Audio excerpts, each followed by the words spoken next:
Well, hi there. How are you guys doing today? I really, really appreciate you guys being here. Remind me, sorry, by the way, we got a light side and a dark side. I'm like Luke Skywalker in Return of the Jedi. Maybe I'll close it back a little bit. I forgot to bring home our big lights from filming last night, and so we're kind of making do with what we have. I'll close the window back a little bit. You let me know, better or worse.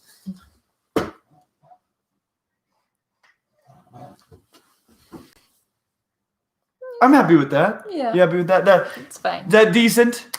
Makes it work? Hey guys, I saw earlier in the chat that some of you guys are here for the first time, that you could finally make one. I'm so glad that you're here today. These live streams are so much fun, and I think they'd be fun to watch. I mean, I only get to watch them recorded. We don't really get to watch them live.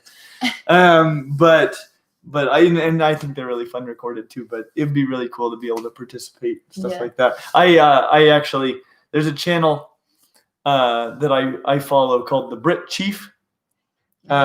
He's a British Kansas City Chiefs fan, and the other day I caught him in a live stream. Does he live in England? He does. And anyway, I got to participate in his live stream, and he was responding to my question. I'm like, oh, this is a Brit Chief. There were like 40 people watching, and Clint's like glued to it. He's like, he just said my name. It's so much fun. Oh dear. I've got packages to open today, just a couple, but don't let me forget about them because I had them last week too, and I forgot about them. I just saw the thumbnail for this live stream for the first time ever. Yes, this one. And it says, "That's right, I need help with the kangaroos." Yes, I do. You're such a nug. Sorry, guys, I'm such a nug. But I really do need help with the kangaroos. Should I just jump right into that? No. Sorry, I didn't even mean to do that. Do jump right into that. No pun intended. But you probably, if you watched last week's our most recent video from this last Saturday, it was like all of the rad stuff that I found herping in 2020, and people that have seen that video seem to really, really like it. And the reality is, I would like to do more herping videos in the future. If that's the kind of thing you guys would like to watch, like if it makes sense. The thing is, when we make a video, kind of thing I like to watch. Oh, and it's, but I'm not them. And I love doing it so much. I mean, like if my life could become in part, I go to cool places and I look for whatever I can find. Because here's the thing too. Share it with you guys. Oh, absolutely. You know, because the thing about herping is, it's not just the pet reptiles that you see, right? You see all kinds of stuff that maybe you've never seen before in your life. And that kind of discovery, like that just fills me with excitement and joy. And so if part of my life could be to travel around the world like Dave Kaufman and go herping probably with Dave Kaufman, that would be unbelievable. In fact, with your wife. With my wife, who's amazing. Not Dave Kaufman. Well, and Dave Kaufman. Your wife has better hair. That is so true. So true. Comparable, but better. That would be just out of this world. I mean, like you guys, I live vicariously through Dave Kaufman, and just recently, like I got to travel. He wants to go to Costa Rica in this coming year, and he wants to bring me and Chandler, but I have to make it make sense, right? And right now, like that kind of thing doesn't make that much sense for us to do financially. Just like these are my little dreams, and so, but the thing is, people that watch these videos tend to love them. But I learned very quickly on Saturday, I suck at marketing, right? Like I'm really bad at, because all I get to give you, like I think inside of that video, there was really, really cool stuff. But all I can show you is like one picture and 2 sentences at most. For a thumbnail, you mean? Yeah, and the title. That's it, right? I've got somehow like once people come through the door, they tend to really love it. But how do I get them through the door without lying to them? Because I'm not into that. Like sometimes people are like, "This was such clickbait." I'm like, I've never done a clickbait title ever. The best herping experience of my life, and they found like maybe nothing, maybe a snake, and you're like, really? Was that the best herping experience of your life? Yeah, I mean, like your thumbnail and your title should really communicate some of the best stuff about that video and bring people in, but it shouldn't lie. To me, that's what clickbait is. It's bait if it's not really what you think it is, right? If you throw food to a fish, That's not bait, that's food. Yeah. Right? It's bait when it's like, oh, I didn't know I was going to get hooked and drawn in and now I'm going to get eaten. Right? That's clickbait. And so I don't want to do that. But how do I get people to come see? Are we going to tell them about the Yeah, I'm going to tell you about tomorrow's video. I'm so excited to hear what you say. Tomorrow's video, I love it. I'm so excited about it. And a few of our patrons on Patreon have seen it already. Mm-hmm. And the feedback that I've received is that it's awesome. It's so awesome. And this is also something I dream to be able to do. But I have to make it make sense for our whole team at Clint Reptiles, right? This isn't just about me and what I want to do. It's about what makes sense for all of us. A lot of people put work into these things, a lot of work. And like if I'm traveling to crazy places to do these sorts of things, it's not just my money that's involved, right? And so how do I make it make sense? Well, we have to make videos that people want to see about them. Yep. And the thing is, I think this is another one of those videos that is the kind of video that you'll love if you get in to see it. But I don't know how to market it. So some of you know, if you follow the live streams regularly, that all my life I've dreamed of going to Australia. And in 2019, oh, you're a good boy, Leisha and I got 24 hours, essentially, maybe a little bit more, like 35 hours in Australia. So I've been in Australia, I had 1 day there. Yeah. 1 day in Australia. Which was a bummer. There's so many things to see. And Australia is really big. You don't realize, as an American, I'm like, Australia is bigger than I realized. It would take that long to travel to the other side of the island? Well, do they call it an island? Well, I mean, it's the smallest continent or the biggest island. So when I was at Tinley, which was one of those things that like I love to do, and people liked our video on Tinley, but I suck at marketing it. So not that many of you have even seen our video on Tinley. Yep. But when I went to Tinley, Dave Kaufman had a friend there from Australia. And so I asked them, I'm like, we're going to fly into Sydney. We have 1 day. Mm-hmm. What should we do? And I looked at going to Australia Zoo because that's a dream of mine. Big time. It's like 12 hours there and 12 hours back. So I could go there. I could smooch the wall of Australia Zoo, and then I'd have to drive home. Smooch the wall. That's what you would choose to do. Drive back to Sydney and fly away. So anyway, going to Australia Zoo wasn't on the table. And he said, you have to go to the Australian Reptile Park. And so Leisha and I went to the Australian Reptile Park in our 1 day in Australia. That's the one thing. It was amazing. Yep. It was so watching the video. We've watched the video 2, 3, 4 times. I don't even know how many. And every time I'm like, I want to go back. I want to just go pet the kangaroos. There were kangaroos everywhere, just all over. This beautiful park, just green grass everywhere, big and expansive. And the kangaroos are just mowing the lawn for them and hanging out, just laying down. So we went and snuggled kangaroos. It was amazing. It was an unbelievably good time. We met some really cool people there, including one big fan of the channel who recognized us and who works there. And then he showed us around for a while. And we saw just unbelievably cool things. Animals I've never seen before in my life because they're only available in Australia. Yep. And the video turned out awesome. And there's such cool stuff. And the people that have seen it, I know Anthony, I talked to him yesterday after he saw it, and he's like, this is unbelievable. You have to do this all the time. Yeah. And it's such a fun video. We're petting koalas and seeing all sorts of reptiles that you don't see here. Cool reptiles and dangerous reptiles. Imported here, yeah. And then Coop from Coop's Reptiles recognized Clint, which was awesome because that's over a year.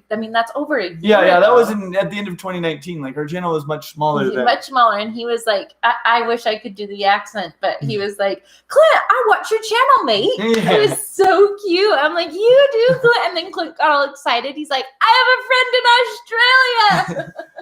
And so Coop showed us around. He was awesome. We saw the it's not a Galapagos, but the other one, tortoise. It was a Galapagos. It was. Mm-hmm. I pet and fed a Galapagos tortoise. Yeah. He was so cute. Is he in the video? Yeah. Of him walking across the sidewalk all fed. Slow. Oh, he's so cute.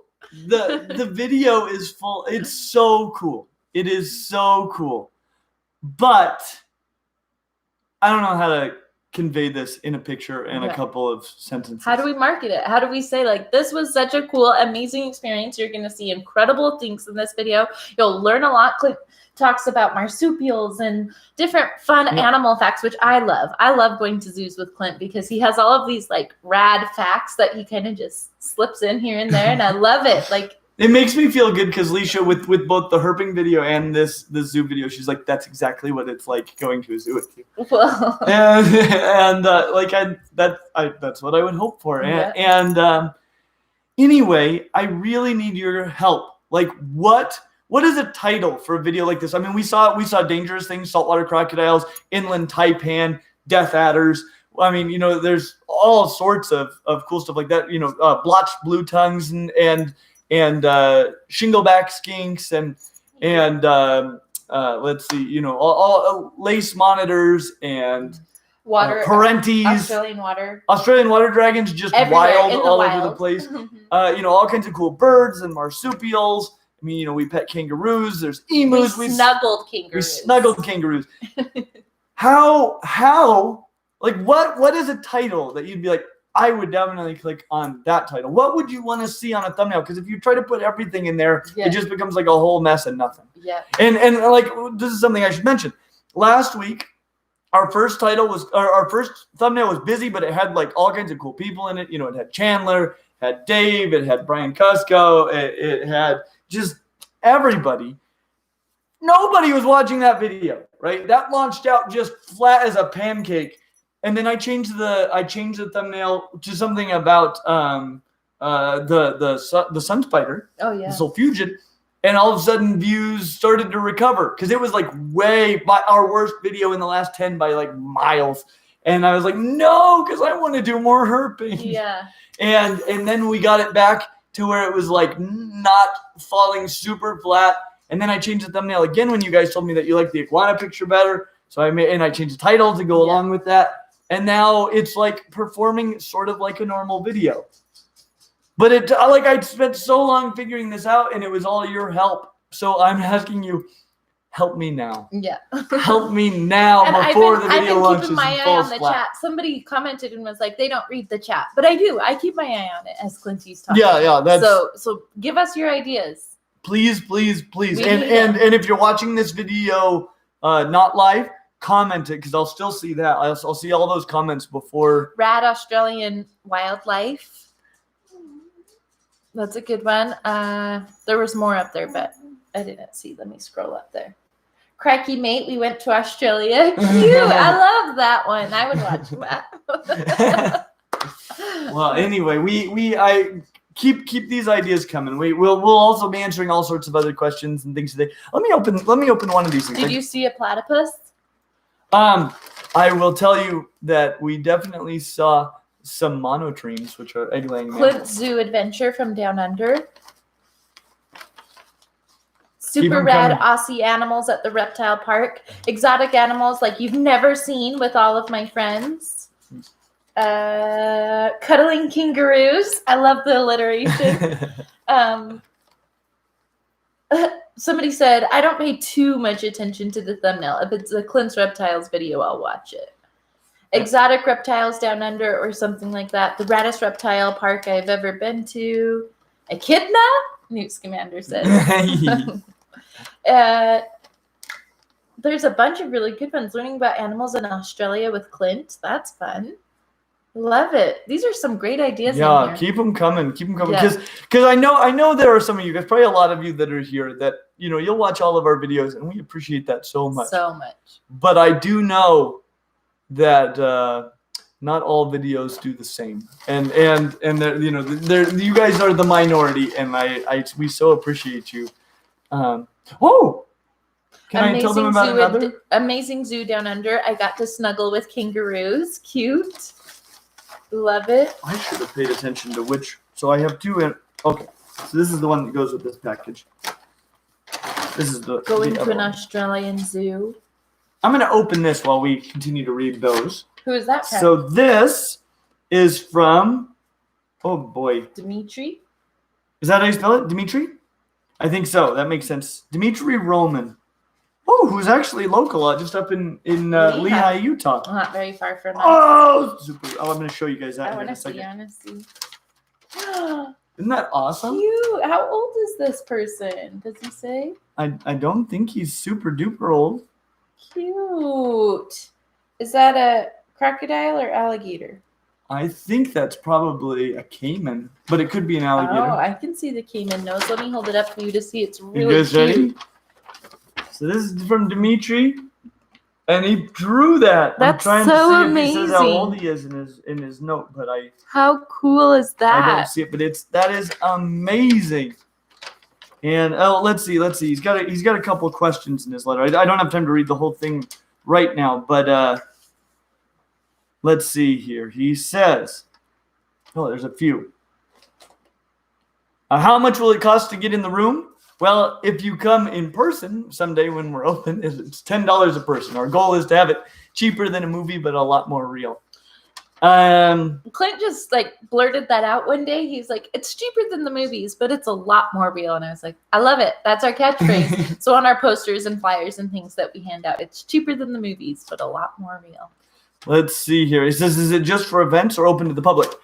Right now, it is only open to very, very small events, like really small parties. You have to rent the entire room as a venue. But soon it will be open to the public. We just got to get past COVID a little bit more. Yep. Have you ever seen a bioactive setup for a desert species?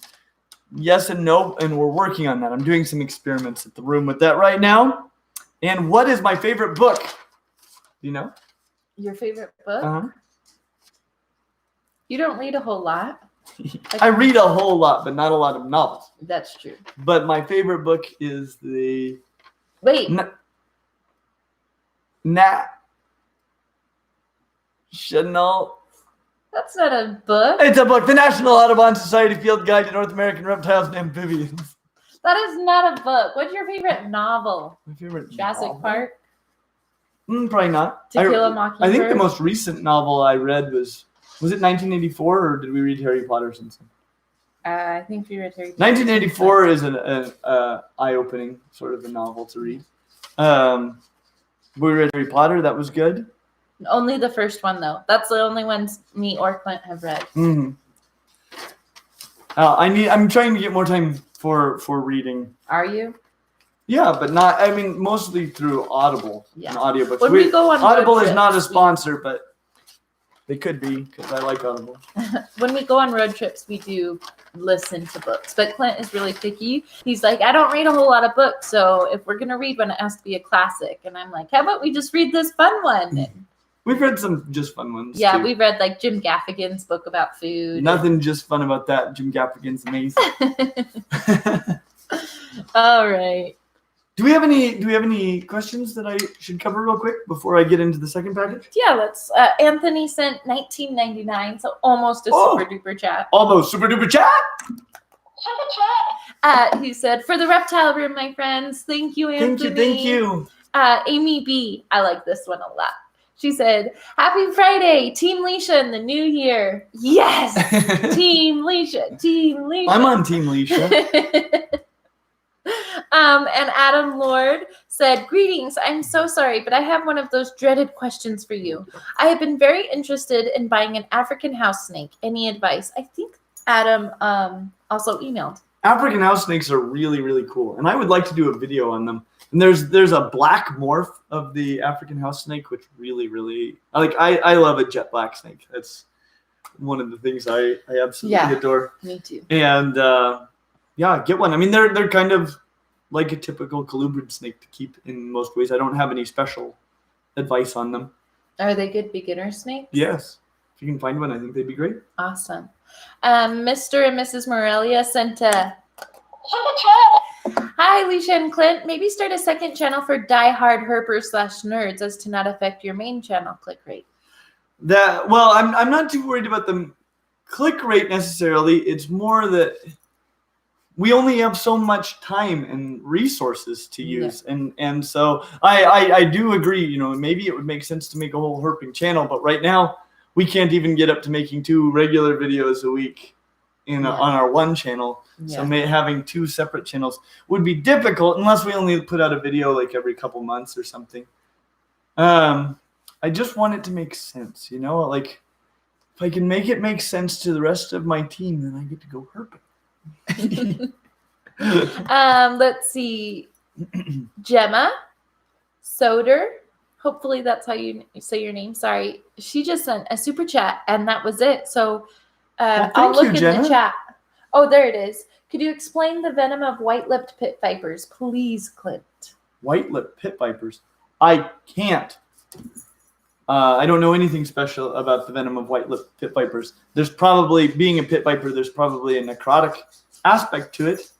But should we write that down so I can maybe address it in the next one? Well, aren't there two different types of venom, like the... Oh, yeah. So, but I think all vipers, as far as I know, have some necrotic aspects to it. So is that the kind that eats your skin or shuts down your... Well, a lot of times they've got all of this going on, right? But I think necrosis is really common across vipers. But white-lipped pit viper, I don't know specifically anything special about their venom. While you're looking that up, hi Clint, my bearded dragon has finally gotten over his bacterial infection. Thanks for the advice for keeping an eye out for his eyes popping out. Oh yeah, isn't that shocking when you see that? The first time, that scared me to death. Yeah, that's. Then I found out it was normal. Come here, Tim. Anthony's. Oh no, graphic tortoise. No. I already read graphic tortoise. So Anthony Simone said, so my friend, seeing as how you said on a live stream a while back that you might dabble into getting a saltwater aquarium, what bodacious fish would you consider putting in there? In a saltwater aquarium? Mm-hmm.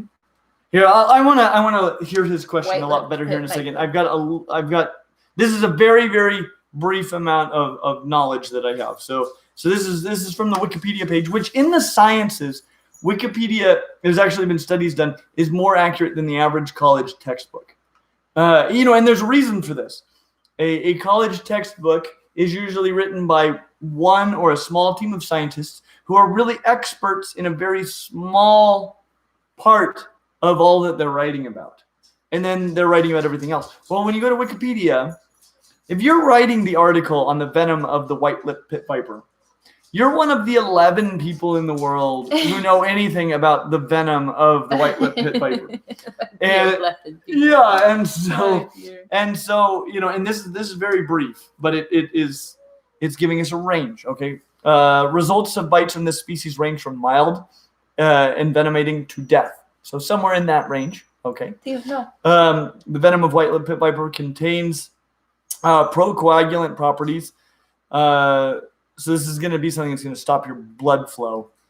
And there have been numerous reports of bites with few fatalities. So it sounds like, generally speaking, it's going to potentially cause you to have like a stroke or a heart attack because of your blood coagulating. I think that's my best understanding of it from the brief little bit of information I have right there.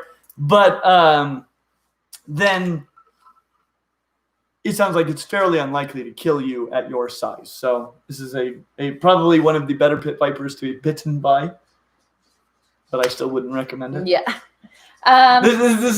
This reminds me a little bit of the reports I was reading about false water cobra bites, right? Oh, yeah. Like this has death on there, so this is more extreme because nobody's died of a false water cobra bite. But it's the reports were okay. Some places were saying nothing. And some places were saying it's like the venom of a timber rattlesnake expecting necrosis. So I'm like, okay, so somewhere in the window of nothing to necrosis. That's what I'm looking at. I'm going to let Theo out for a moment. Are you? I am. So you need to be thinking about bodacious fish that you want to put in your... I want to hear the whole question. He just said that since you had mentioned doing a saltwater tank in in a previous live stream, what bodacious saltwater fish would you put in a saltwater tank? Oh, that is such a good question. I realistically, along the lines of my crazy pipe dreams, someday it would be fun to have a small shark, like an epaulet shark or a bamboo cat shark. But I recognize first I would like to get a lot of experience. This was Anthony, wasn't it? Okay, so someday, someday I would like to do that, but first I need experience with saltwater. So I would probably get some hardier fish. I have a special place in my heart for wrasse and gobies. I pretty much like all like bottom dwelling fish a ton. Things like mandarin gobies and flame gobies. They fill my heart with joy. I also have always liked a lot the flame angel. It's an absolutely glorious fish. It's my understanding, and I would look into fish too that are either being very responsibly sourced or captive bred. So things like clownfish would be a really great choice because a lot of the saltwater fish are still being collected wild. That's too bad. It is, like as an ecologist, I kind of understand that you can practice a sustainable harvest. Mm-hmm. There's a level of predation or being removed from an environment where you basically open up the niche space and it just allows a larger percentage of the young ones to survive to adulthood because they're not competing with those adults, and you don't affect the population size at all. Right. So it's not like if I take one clownfish out of the ocean now forever has one fewer clownfish. It's like a clownfish that would have starved to death now doesn't, and the population remains constant. So it's possible to sustainably harvest from the ocean, but I don't think we have any guarantees of that. So I'd want to know more about that. But I'd probably start very simple with some hardy, commonly kept captive bred fish, and expand out to my wildest dreams of crazy little shark.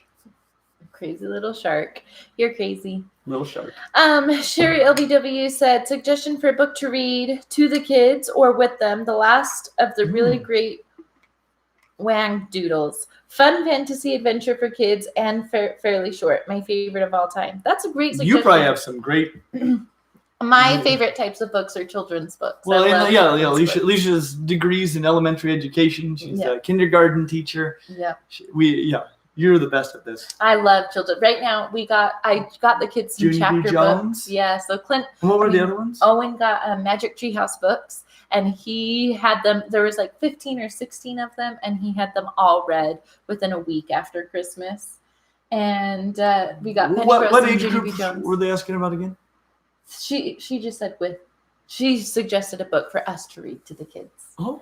But I love children's books. They're my favorite ones to read. I'm so happy to have kids to read books with now. Oh, yeah. And Owen loves to read to an insane degree. Like, he just reads and reads. He'll read 2 chapter books a night. And granted, they're fairly short. They're like 80 pages or something, or 90. But that's insane. Yeah, he's 7. Yeah.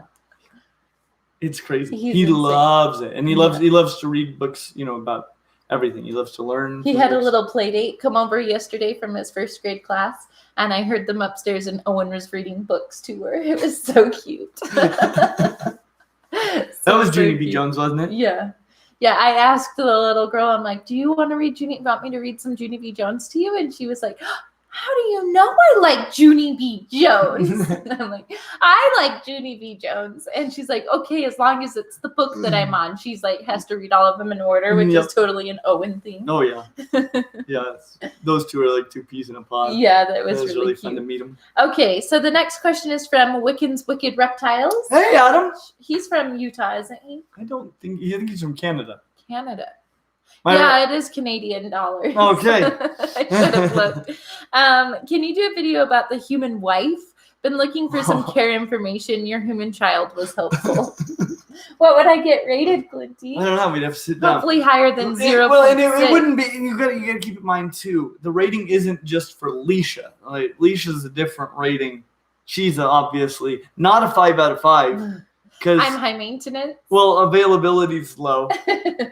Real low. 0 for availability. So right there, like, you're down to a 4 at best. But wives across the board, that seems like a dangerous That video. does seem like a dangerous video. That seems like you're putting yourself in a trap. Yeah. Plus, I'm having Leisha sit up on that table all that time. Camera right in her face, getting all the details. Can you imagine if I really just sat on the table while you're talking? Oh, that's how it would be done. That's so awkward. Oh, yeah. Oh, we'd make it as awkward as possible. That's a great suggestion, Adam. I love it. Gemma Soder sent another super chat, but Super chat? Oh. I think that was just the same question. Mr. and Mrs. Morelia sent a super chat that said, what's your opinion on tokay geckos? Raising, taming, breeding? Do you happen to know any captive breeders? They are gorgeous and a bit sketchy, just the kind of reptile challenge we are interested in. I know there are other breeders out there that work with a lot of morphs and stuff. You know, the breeder I know personally that's working with tokay geckos is Great Basin Serpentarium. And so I really like tokay geckos. We do have a video on them, you know, because one of the things is you need to be warned, especially about the difference between a wild-caught tokay gecko and a captive-bred tokay gecko. Yeah. But if you get a tokay gecko young and you socialize it young, you can have a really neat relationship with a tokay gecko. Really neat. Is Joey still breeding them? Mm-hmm. That's cool. But if you get a wild-caught adult or something, expect a little monster. But they're really cool. There's some amazing morphs out there if you need morphs of a gecko that's already one of the most beautiful geckos in the world. But they're really, really cool. That's awesome. I think you labeled that video like Pokemon because it says name Tokay. That was a fun video. James Delea said, will you do a video on Schneider skinks? We just got one and there's very little information online about them. It would be skinkin' rad. We totally will. And excellent word choice. Excellent. I love me some skinks. They're absolutely one of my favorite groups of lizards. I think, you know, I think I like the skinks and the monitors more than the Gila monsters and beaded lizards, only because they're more species rich. There aren't that many Gilas and beaded lizards, but let's see. Anthony says, hi there, my friend. So what are some of your favorite animals from the wonderfully strange continent of Australia? Oh boy. Clint will be pondering on this one all day. So I can throw out just a few. Like I will tell you in this video, I saw my first Tasmanian devils ever, and I got to pet a baby Tasmanian devil. They're so cute. And you know, I love all the marsupials. Honestly, the mammal that I would like to have the most for our educational purposes and just to interact with is Virginia opossum. You know, but factoring in complexity, like having a wallaby or something would be awesome too. But you know, an opossum's a little more my speed. Mm-hmm. You know, and it. There's just something about having a real animal there that gets people asking the questions, you know, and yes. Biology so often is, you know, a teacher answering all the questions no one asked. Yeah. But as soon as you bring an animal in, like an opossum, people start wanting to know all about it. Clint and I talked about that a lot, especially when I was going through school and planning a lot of lessons. He would always say, you want to get your class to start asking the questions that you know that you need to answer, but let them get so curious that they're asking them first. So what's your hook? How do you get these kids to start asking the questions that you want to answer? Because otherwise school's miserable, and everybody loves to learn. Like everybody loves to learn new things if they know why they want to know this. Yeah. Right. But if they don't, if they're not motivated to learn that yet, you're just like, I have to memorize this now. Yeah. It's just miserable. Yes. So Okay, but beyond that, parentes, saltwater crocodiles, lace monitors. I love lace monitors. There were some incredible agamids all over Australia. I love the western blue tongue, and I love shingleback skinks. Thorny devils. That might be. I really love seeing all the birds too. Oh yeah. The wild cockatoo. What are they called? Cockatoos. Cockatoos.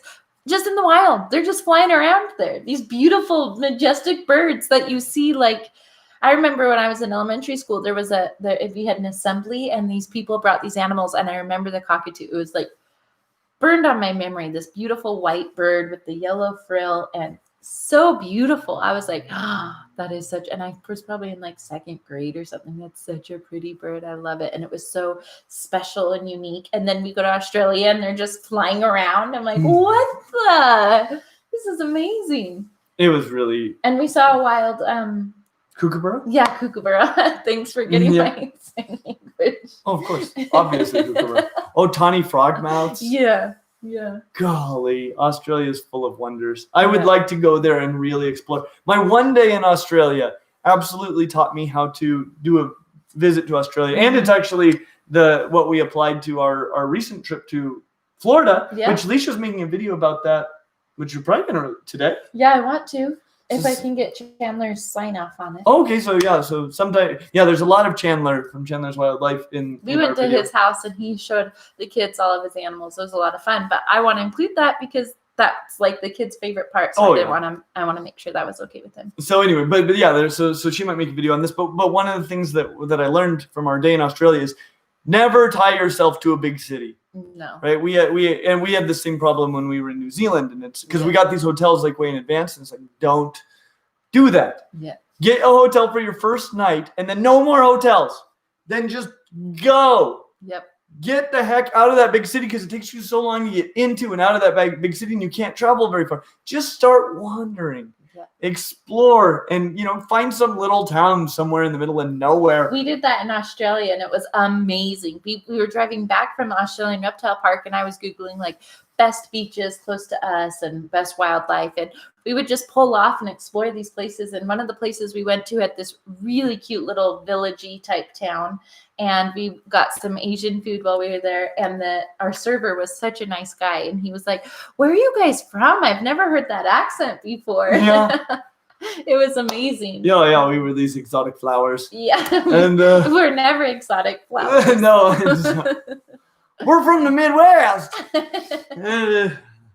And so anyway, it was really, really fun. But yeah, you just get out and just start exploring. It was a big problem for us in New Zealand because we actually had several days there, and we will video about what we did there coming up eventually. But because we saw some really cool stuff there, but we were in the north of New Zealand, and a lot of the really cool stuff is in the south. But it would take a long time to get there. And we were tied to Auckland. Yeah. We needed to not be tied to Auckland and just go. Just wander every day, get a little farther south, just see what there is. Yeah. And so that's how you do it. And we learned that from this trip because this was really our first big trip ever. That's what we did in Miami. Yep, in Miami we flew into Miami, had a hotel there, and then the rest of the time we worked our way down all the way down to the very most southern spot in the continental United States. Is Key West farther south than the bottom of Texas? Well, I was looking online and there were like signs and like walls painted in Key West, and that was their little thing, like southernmost point on the continent. So I haven't done my own research. Oh yeah, interesting. But that's what the sign in the continental United States, because it's also an island connected by rad bridges. Yeah, it was really fun. I'm excited for that video. It's a really fun one and it's cute too. Yeah. What's your channel called? Well, we don't have to promote it here. Well, no, but they might want to see it. They want to see us hanging out with Chandler and feeding tarpon and stuff. My channel. There's a manatee in it. Why not me? And just search "Why Not Me Leisha" because it's still tiny, so it doesn't come up when you just search "Why Not Me." Okay, more super chats. Let's see. This one's from Dun Dun. Dun Dun? D-U-N. Howdy. Sent Canadian dollars. Hey, you two. Team Clint with a winky face. I thought you were on Team Clint. I'm on Team Leisha. Oh, man. No, I'm on Team We're Clint. We're outnumbered 2-0. Sorry. Okay. Hey, you two, Team Clint, big fan. What do you think about spoon feeding hatchlings 5-month-old crested geckos? I find they grow a lot quicker, but is it safe? Yeah, no harm there. Yeah, one of the difficult things with baby crested geckos is just knowing for sure that they're eating because they eat such a tiny amount of food. It's like, did anything disappear from this food? But when they're adults, like they'll clean it out. But as babies, it's like, and so, a lot of times I'm weighing them fairly regularly, so I know that they're eating something, apparently, if they're not losing weight. And you used to put a little bit of food on their nose so that they would lick it off, and you would know that, okay, at least you're getting something in you. Yep. But yeah, if they'll spoon feed, great. Yep. Do you want to pop over to Patreon? Patreon. We have more super chats, but I think. Absolutely. Oh, and don't let me forget to open this. Okay. I don't know what's in it. Is Theo ready to come in? I don't know. We'll get him in a minute. Super chat. Oh, no. Patreon. Maybe you should tell them a little bit about Patreon. You should tell them. But you're better at it than You're way better. No, I'm not. So Patreon, Jason works really hard to make Patreon a really awesome place. We so appreciate all of your donations and support on Patreon, and to help give back, Jason really puts in a lot of effort. We do really cool things like this, where you can submit questions before the live stream, and we get through every single question during the live stream. So that's really fun. We have the boys do a lizard lunch podcast. They eat lunch together and they talk about all things nerdy. Yes. And very literally. There's a Will's a pirate. He's a pirate for real. He doesn't steal stuff, but he dresses up as one. Oh, by the way, things are going really awesome with the Discord, and we had our second meet and greet. Will's in charge of the Discord. That's what reminded me of that. And we had our second chat meet and greet on Saturday. I think they're going to start having those every Saturday, where they have a meet and greet, and I'll jump in fairly regularly. And fun. Also we do Patreon lenses. So while they're filming, Jason will hop on Patreon and show the animals that they're filming with, which is way fun. And Clint will talk a little bit about them, so you get sneak peeks and previews of what's going to come out. Also, they release videos early to Patreon members, so you get the videos several days before anyone else does. All sorts of really fun things. So one of the benefits told you she's better at it than I am. Questions from our Patreon fans and Stinkin' Rat fans. This is a name that's Russian or not. I'm sorry, I can't. We gotta learn. Well, hi there. As a Tegu owner, want to be doing my research on Tegu diet. In many videos and articles, we read blah blah blah is good, but it cannot be a staple diet.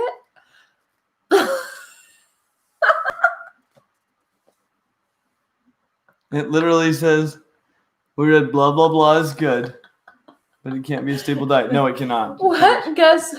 Wait. What Gus menu is usually for a week?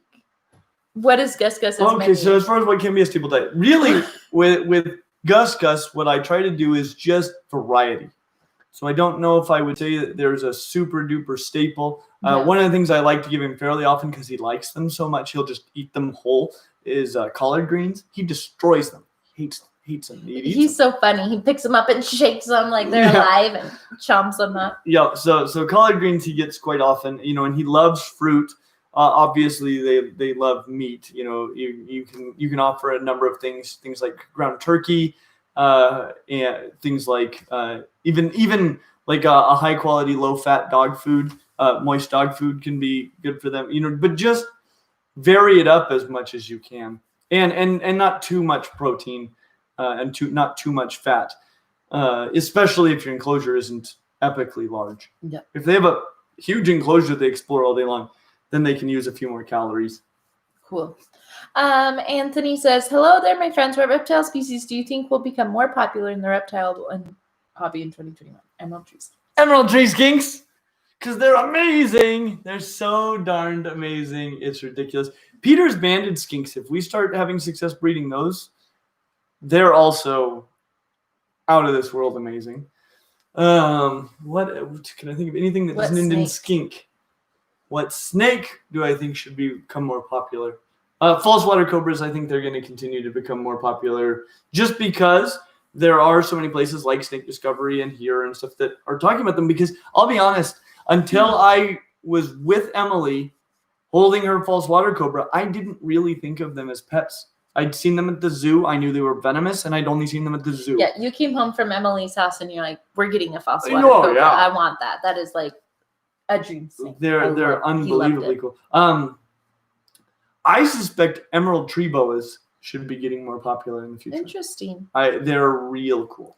Brittany Reed said, well, hi there. As someone with a passion for reptiles as well as a full-time job, I often find myself feeding and cleaning during the night part of my critter's light cycle. Do you think regularly having a light on for a few hours during what should be dark time has a negative impact on reptiles? I often notice my nocturnal reptiles out and about when I first turn on the light, but they tend to hide again within a few minutes. I'm hoping this doesn't put undue stress on them. Thanks. I run into the same thing myself, and it is not ideal because they do set their circadian and circannual rhythms based on light, and sometimes even a small amount of light can do it. What I would recommend is, make sure that the intensity of the light that you're using is as low as possible. Nocturnal all animals, they're living in places where there's the moon and things like that. And so they can handle the fact that it's not pitch black, but if the amount of light is at all comparable to what they're seeing during the day, that's going to mess them up a little. Cool. Laura Gore said, would you consider doing an update to the Every Reptile That I Own video you did a while back? Yeah, and probably more than that even. In the near-ish future, we'll probably do a tour of Clint's Reptile Room. Yeah, that will be fun. We should talk about sponsoring enclosures again, because we really need to get on that. Yeah. We're hoping to let you guys and businesses around us and things sponsor enclosure builds, and you'll get your name and a plaque and things like that on the enclosure and some other cool benefits. So we're excited. It's going to be fun. 2021 is going to be a good year. 2021 is going to be a good year for the Reptile Room, for Clint Reptiles, for lots of things. Yeah. The Lost Potato. What do you... I love these names. That poor potato. Would you ever do a video covering the American toad? I know they are so animal for a lot of reptile amphibian lovers, but I can't find a whole lot of info on them. We totally would do a video on the American toad. We just a matter of time, there are so many common animals we haven't covered, but that one's definitely on my list. Yeah. Amanda Gieb said, if rarity and ease of care weren't issues, which 3 reptiles would you keep that you don't now? Rarity and ease of care. So I can just get it. He would caiman. Yep. Well. Shark. Oh yeah, I'd have a great white shark. She said reptiles, so right? Yeah, 3 reptiles? Okay. So we definitely have a caiman. Rarity and ease of care. I probably would actually have an alligator. Really? I like the personality more on an alligator. Interesting. And ease of, care is really the big issue. I need more space and all that stuff. But so I'd probably have an alligator. Now with ease of care, I'm not sure if danger goes away. You make up the rules. I make up the rules. If danger goes away, No. I would probably have a croc monitor. Really? They're awesome. They're really, really incredible. But a croc monitor really could kill you. So there's that. It's probably unlikely. I mean, you'd have to bite you in the throat, but it could totally kill you if it bit you in the throat. Maybe a croc monitor. Natasha Peterson said Komodo dragon. Komodo dragons. Honestly, probably yes, just for the educational aspect of it. That you bust out a Komodo dragon, people start asking questions. Yep. Okay, so Komodo dragon, alligator. One more. Oh, boy. Would you have a Burmese python? No. That I would almost have a Burmese python anyway. You got to go a little crazier than that. Oh. Maybe a gaboon viper? Maybe a king cobra? Because remember, we're factoring danger out of it. Laura so if I could just be walking in with Chandler with a king cobra, except not even with the danger that Chandler risked, I'm just like, hey, crazy. Here's a king cobra. Don't worry. For some reason, along with ease of care, danger's taken away. We hung out with Chandler for 2 days while we were in Florida. Not 2 full days, but 2 different occasions. And the stories he was telling us of things he's done in his life, every time I was just like, you're crazy. You're crazy. Yeah, his the name of his channel is not clickbait. That is the way his life is. Yep. It's wild. Laura Gore said, how did Gus Gus get his name? Gus Gus. So I didn't name Gus Gus. Gus Gus was named by my brother-in-law Tanner. My brother.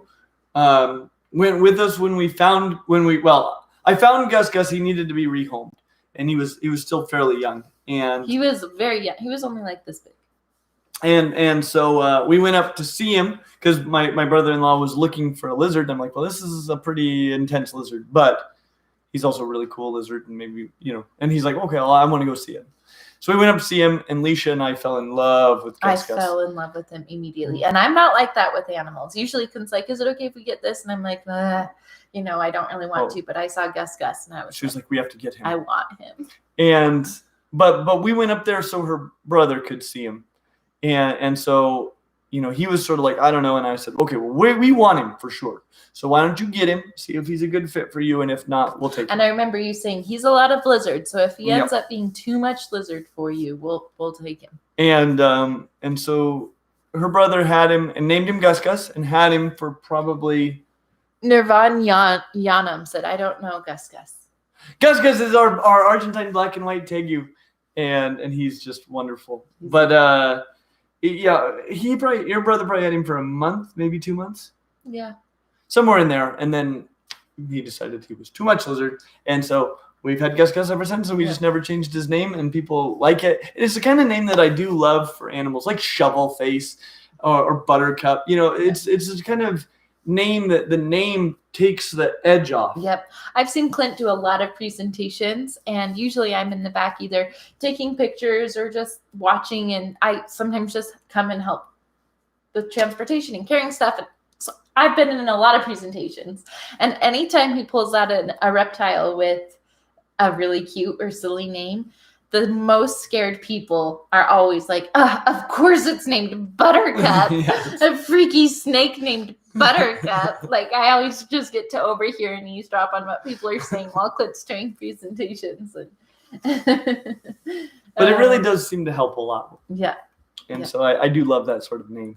Do you want to open some mail? Yeah, I should open that other package. When you open it, we'll do super chats after. Okay. There's quite a few more. So this is the one I already opened. This one, okay, so this is from Brooke Greer and family. Where are you from, Brooke? Pennsylvania. Oh. It's a narwhal. A Christmas narwhal. It's so cute. I want to hug it. Oh my God. I don't know if you guys know how much I love narwhal, but I do. It's so cute. Okay, here you go. Oh my goodness. And beluga. Oh, happy narwhal days. That is adorable. I hope we had a Merry Christmas and a Happy New Year. Thank you for all your informative videos and entertainment. Brooke Greer and family. Oh, that is the best. Did she send this with it? Just a second, I'm gonna put this up on our mantle for my unfinished mantle. My mantle's not done being decorated. Sorry, you're seeing a partially decorated mantle. I don't know how you guys put up with us. Okay. Happy Narwhal days. It's a shirt. I think Nirvan Yanam looked up who Gus is because they said Gus is beautiful. What is it? It's a... Oh! They made it! That is so... How cute is that? You guys are so freaking thoughtful. I can't even handle it. We talked all about how Clint had this aye shirt that said aye captain, and he had a little captain's hat, and they made it, and the narwhal to go with it. This is a great day. Did they draw it, do you think? I bet they drew it. Plausible. That is so cute. Aye captain. And it was one of Clint's favorite shirts. I made it for him, but it was just an iron-on, so it really didn't last all that long. Oh, let's see. There might be a company associated with it because I found a sticker. Now your hair's crazy, but that's all right. Okay. I was going for crazy. It's from Redbubble. So I don't know if that's their company or they. It's so cute. Yay! Thank you so much. Can you fix my crazy? No. It's hopeless. It's hopeless. Hopelessly insane. Like the rest. Thank you. Oh, I adore this. This is the best. This is the best narwhal days ever. Happy narwhal days. Narwhal days. All right. Should we keep going on our super chat? Yes. Thank you, Brooke. That's really so thoughtful. I don't understand how people can be so thoughtful. Like, they just really take care, and I love gifts like that. You're actually very good about that kind of thing. Well, I try, but I'm not as good as like remembering things that people say and then turning it into a gift that's thoughtful and like an inside joke. Like, so good. So good. It's like Jim's teapot to Pam. Oh, yeah. Ricky Troy Mosley sent a super duper chat. Super duper chat! Is a shingleback skink as good of a pet as other blue tongue skinks? Yes, I think so. The one difficulty you might have if you wanted to breed them is it seems like they like sometimes are semi-monogamous and like breed for life, and so if you had a pair that wasn't compatible, you might be out of luck. But as far as pets, yeah, they're really great. They're really very much like other blue tongues. It's all soft. And I know cozy. it's one of these good ones. Oh yeah. It's really soft. We should snuggle. Okay. The Defense Gallery said, sending love. What are your thoughts on the monsoon ball pythons? Oh, I don't know. I think they're pretty, but I don't know if there are any health issues or anything associated with them. They're not a morph I've looked into heavily. I can tell you the one that I'm very excited about, but don't have it all in my collection is mahogany. Yeah, He's always loved mahogany. Aurora Exotic said, just for fun. Let me look up monsoon real quick too. Well, you might fight. Just for fun, you might fight a red kangaroo or a Komodo dragon. Your only weapons are objects within 5 feet of you. What do you fight? How do you win? Okay, so my options were red kangaroo or Komodo dragon. Uh-huh. Your only weapons are objects within 5 feet of you. Okay, within 5 feet of me. What do you fight and how do you win? Okay, red kangaroo or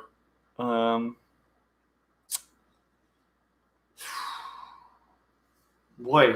Komodo dragons can climb trees, can't they? Not great. They're mostly terrestrial lizard. Tempted on the Komodo dragon.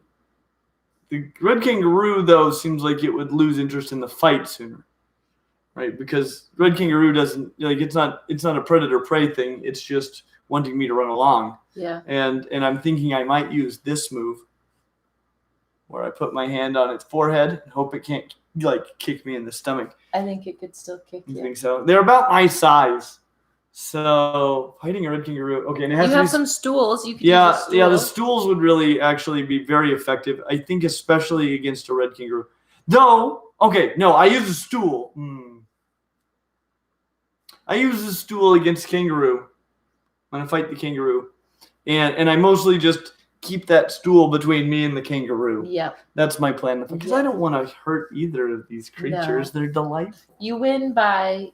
How do I win? Yeah. I win by eventually the kangaroo decides this guy's not worth it. And then you go and snuggle with it? Yeah, and then I go pet the kangaroo. Talk it down. I'm like, hey, Mr. Kangaroo, I got the stool between us so I don't get disemboweled by the kangaroo, and then I just talk kangaroo down. I'm like, hey, kangaroo, this is all right. I scratch him on this little head, and he's like, hey, knock it off. Sherry LBW sent another super chat and said, book found and on the way, LOL. Glad to find someone else who loves children's books. Oh, boy. Does that mean that she got Junie B. Jones or she's... I don't know. I don't know. We will find out. We will find out. If you're getting the books that we were talking about or if you got the book that you recommended. That's really exciting. Okay, so either way. I'm finding some stuff about monsoon. What'd you find? Well, okay, so the monsoon... Okay, so just looking at it, let me make sure I got my facts straight. So monsoon's really cool looking. It's recessive, but it's really, really neat. It's super duper disruptive to the pattern. Look at that. Okay, so I will tell you.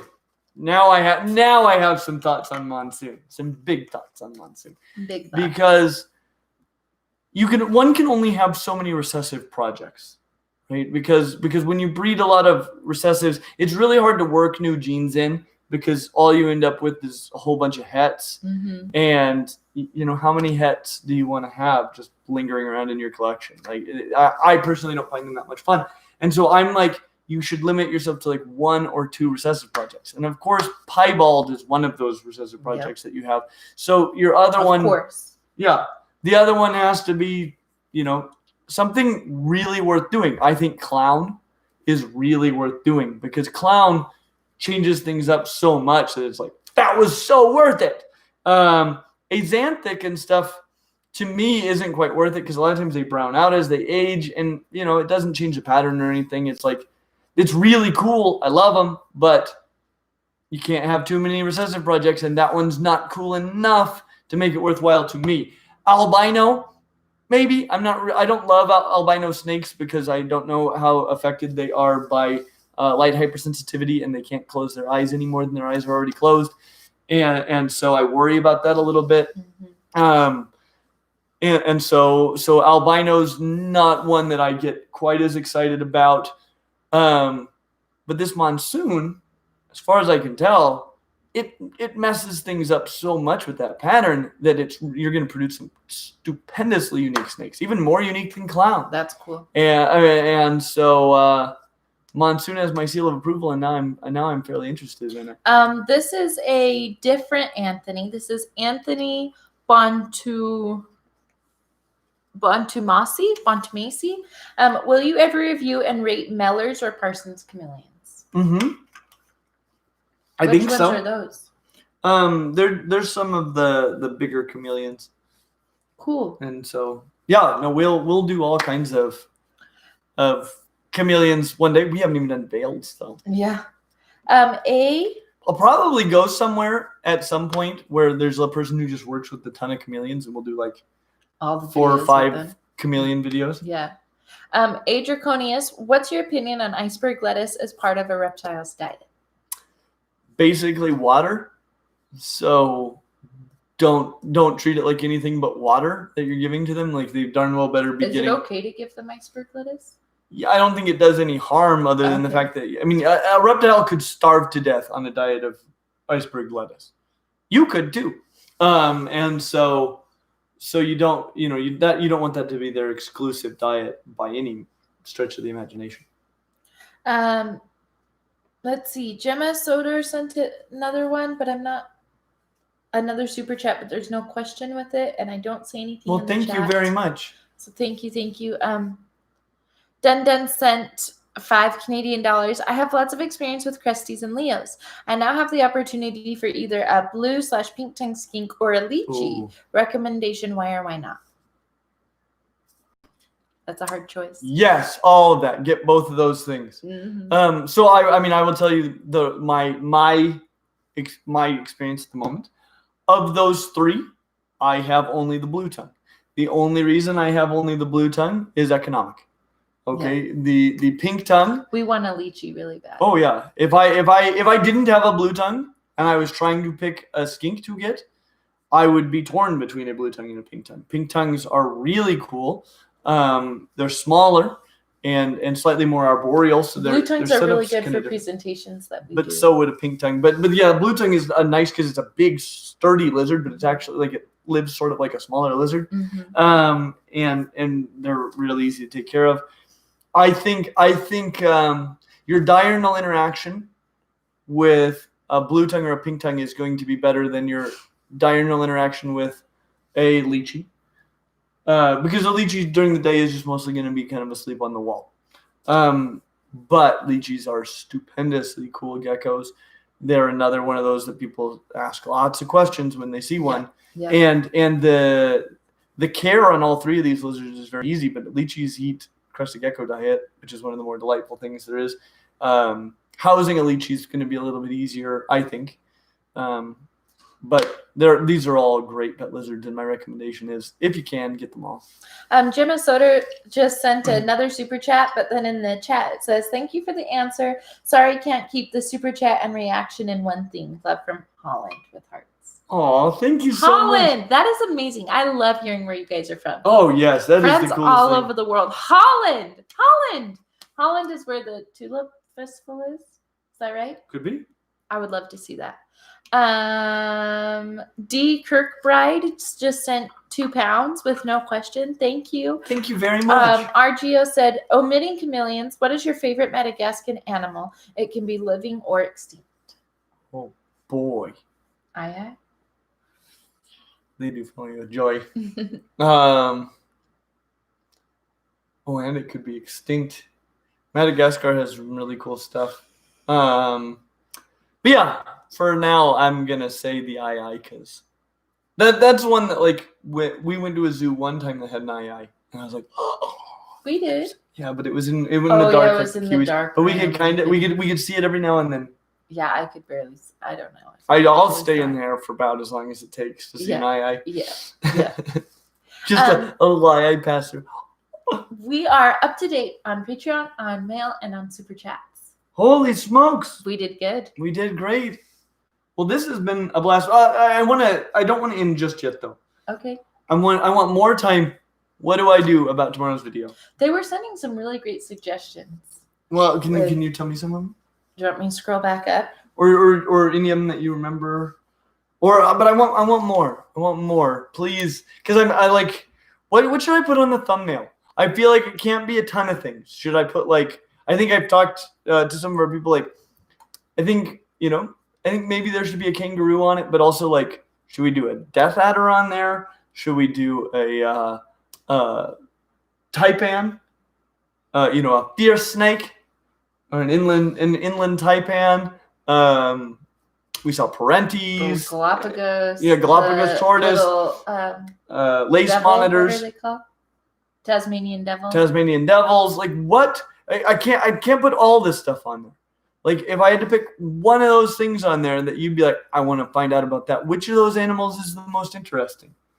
I'm just trying to figure this out because like this video is really cool, but I have no idea how to let everybody know that. The most educational cuddles title idea.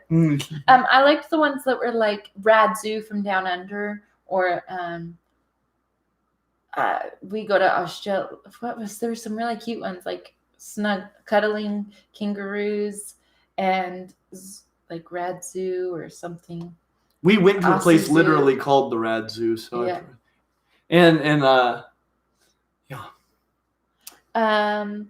What do I do? I stink at this. That's why we have one title. You should definitely. Newt's Commander said you should definitely put a Tassie Devil on the thumbnail. Put a Parentian lace monitor. I heard lace monitors more perfection. We're perfection, probably. Oh, because they are. They're so cool. Lace, most definitely. I love Parentes and Tasmanians, but I really want to learn more about laces. Cuddling kangaroos and meeting Taz. My Rad Zoo experience from Down Under. Oh yeah, Rad Zoo experience from Down Under. I thought that was a great one. Except we do literally have a video about us going to the Rad Zoo, and that's what it's called. Okay, so I will tell you that currently, the thumbnail that we have picked, and it's probably the one we'll launch with, has lace monitors on the front. Show it to them. I don't know if that's a fantastic thumbnail. Well, that's why I'm still. It's really beautiful, but I'm not sure it's exciting as the video is. Yeah. Okay. So this is here. I'm gonna try to bring this up so you. In the meantime, there's some super chats coming in. Okay. Well, I'll show them this real quick. I'm gonna turn the brightness up on my phone to the maximum. So this is what we have right now. I could put some text on there. Would you click on that? No. Alicia says no. Alicia says she would not click on that. It's such an exciting video. How do you make it exciting? That's really the difficulty. Clean thumbnail. Yeah. Some people are saying yes. Yes, yes, yes. So Laura Gore, Dun, I'm going to come back to your super chat, but Laura Gore said, picture of you with a reptile on the thumbnail since reptiles are your main theme. And then Dun said, as a biologist, do you think UVB is always beneficial? I don't think UVB is always beneficial. I don't think it's beneficial for nocturnal organisms that spend the day in a refuge where they're never in the wild. They're not adapted to be exposed to UV. but I think that any animal that spends a considerable amount of time in the sunlight, even if it's sleeping at the time, probably would benefit from UVB. So most people are saying yes, they'd click on it. Some people are saying it's a little boring. Natasha Peterson said yes, but Leisha's right. It doesn't look exciting. People are saying seems like tortoise on road. Put the tortoise on it. I'd click on anything on Clint's channel. You guys are the wrong people to ask because you'll just watch anything, which we love, but we need some real constructive criticism. Yeah, let's see. The Parenti was one of the better ones. It's like getting the right shot. So like I've got some other pictures. Like that's a death adder, which is a really cool snake. Because death adders, as much as it looks like a viper and acts like a viper and has movable fangs, it isn't a viper. So that's a cool one. Sorry, one moment. This is an inland taipan, which is arguably the most venomous snake in the world. Wow. Do I put that on there? Because it also just sort of looks like a brown snake. This picture looks kind of fun, and I think it's cute. No, show them. I don't know. It's kind of boring like that, but as a picture, it's cute. I don't know. What, like, Brad trip to... I don't know what to do, guys. I need your help. I need down so much help. Hey, I have an idea. This is a crazy idea. What? Okay. Maybe I would have to save this for someday down the road, but it's like in the future, if you want to use screenshots from our videos to create a thumbnail for our videos that we could use and then tag us in them on Instagram. I don't know what to do. Yeah, because I stink at this. It's a fun video and we want people to watch it. How do I communicate that in one picture? Steven Shepard said yes. Put Leisha on it and it'll go way up. That's probably true. That's so nice. It's not true, but that's nice of you to say. Koala looks so cute. That is a great picture, Leisha. I didn't know we had that. You asked me to email it to you and I did. Just now? No, I emailed it to you like 4 days ago, you nug. Days ago. But I hadn't seen it. Yeah. Denman said... To elaborate on the UVB question, UVB for New Caledonian geckos and leopard/African. Oh yeah, it's the picture of a picture. Yeah, that's right. Those in particular, and can the bulbs be too bright? Okay, question one more time. To elaborate on the UVB question, UVB for New Caledonian geckos and leopard/African fat tails, etc. Those in particular, and can the bulbs be too bright? So for New Caledonian geckos, those are nocturnal geckos that tend to hide in plain sight during the day. And so they're being exposed to UV. I would recommend kind of one of the lower intensity UV bulbs. As far as fat-tailed geckos, that's a gecko that's more likely to be seeking a refuge during the day. And so that might be a gecko that never really is exposed to UV. Mm-hmm. And so I would say it's probably less important. Jenny Anderson said, you should put words on the thumbnail saying most venomous snake in the world. Is the death adder the most venomous snake? No, but the inland taipan is. So if we use the taipan. Okay. I actually like that. I think maybe something. And here I'll give you guys my current title, because I'm not. I don't love this. I had one day in Australia and I spent it at the most amazing place. No, I think something about the most venomous snake in the world. The best trip down under, or like the best zoo trip down under, or something like that. Yeah. I liked the down under. I thought that was cute. That wasn't your guys' ideas. All right. Well, keep. If you have more ideas, post them in the comments to this video once it's done. Are we caught up on super chats? We are. So yeah, keep them coming. Keep them coming. All day long today. If you have ideas, honestly, even after the video launches tomorrow, comment them on the video tomorrow. Killer snakes and koala cuddles. Is this the most venomous snake in the world? Ooh, a question.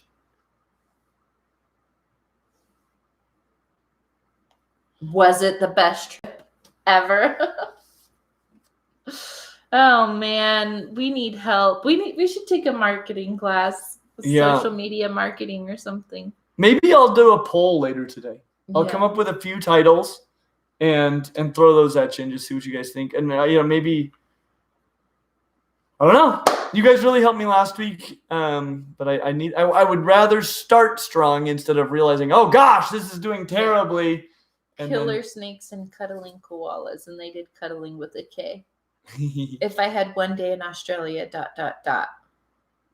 Or something about the deadly drop bear. Questions are catchy. Yep. Mind showing the thumbnail again? Stinking rad, mate. I think I like the I asked for a few different thumbnails from Michelle, and I sent those pictures to her. So hopefully there's a Taipan one, and if we can get a Taipan one, then I could put something like. Yeah, Michelle did a great job on that thumbnail. Because I do think I've been I read some stuff while we were at the zoo that they had put up that was surprising to me. One of the things that they said was, A, this is the most venomous snake in the world. And B, there are no recorded fatalities. And I'm like, and so I've been researching those things. Are those claims true? I found some potential reports of a possible fatality, but then I'm also reading about other bites that maybe sound like they weren't a fatality, but there might have been a fatality in 2012. But from toxicology reports, it does have the most potent venom by a long way of any snake in the world. Freaky. And so the question, is this the most venomous snake in the world? I think is a very valid one.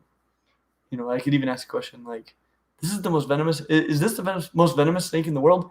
It's never killed anybody. No, you're already giving away the answer. Or has it? Yes. How many? What kind of bear is best? Beats Bears, Battlestar Galactica. And with that, as always, like and subscribe. And we hope to see you real soon. Bye.